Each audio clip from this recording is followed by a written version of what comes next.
മക്കളെ second time എക്സാമിൻ്റെ വളരെ ഇമ്പോർട്ടൻറ്റ് ചാപ്റ്റർ ആണ് അറയിലെ വളരെ ഇമ്പോർട്ടൻറ്റ് ക്വസ്റ്റ്യൻസ് നോക്കാം.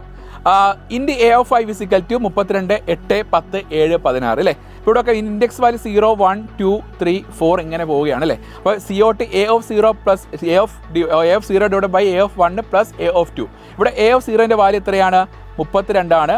ഡിവൈഡഡ് ബൈ A of 1ൻ്റെ വാല്യൂ എത്രയാണ്? 8 ആണ്. പ്ലസ് A of 2ൻ്റെ വാല്യൂ എത്രയാണ്? 10 ആണ് അല്ലേ. ദെൻ 32/8 4 ആണ്. ദെൻ പ്ലസ് 10 എത്രയാണ്? 14 വരും. ഓക്കെ, നെക്സ്റ്റ് ക്വസ്റ്റ്യൻ നോക്കാം. Calculate total memory space of the following string. എന്താണ്?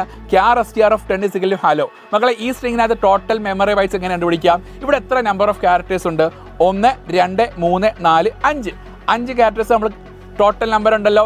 അതിൻ്റെ കൂടെ ഒരു ബൈറ്റ് എന്താണ് ഓട്ടോമാറ്റിക്കലി ഒരു ക്യാരക്ടർ സ്റ്റോർ ആവും. അതിന് ക്യാരക്ടറിനെ വിളിക്കുന്ന പേരെന്താണ്? Null character. അപ്പോൾ ആ നൾ ക്യാരക്ടർ കൂട്ടുമ്പോൾ എത്ര ബൈറ്റ്സ് കിട്ടും? 6 ബൈറ്റ്സ് കിട്ടും. ഓക്കെ, അപ്പോൾ കൂടുതൽ ക്വസ്റ്റ്യൻസും ആൻസറോട്ട് നാളെ കൃത്യം സൂപ്പർ 60 വരുന്നുണ്ട്. അതിനൊപ്പം ഇന്ന് വൈകുന്നേരം 7 മണിക്ക് മാരത്തോൺ ഉണ്ട് മക്കളെ. ആ മാരത്തോണിൽ എല്ലാവരും പങ്കെടുക്കുക. സെറ്റ്.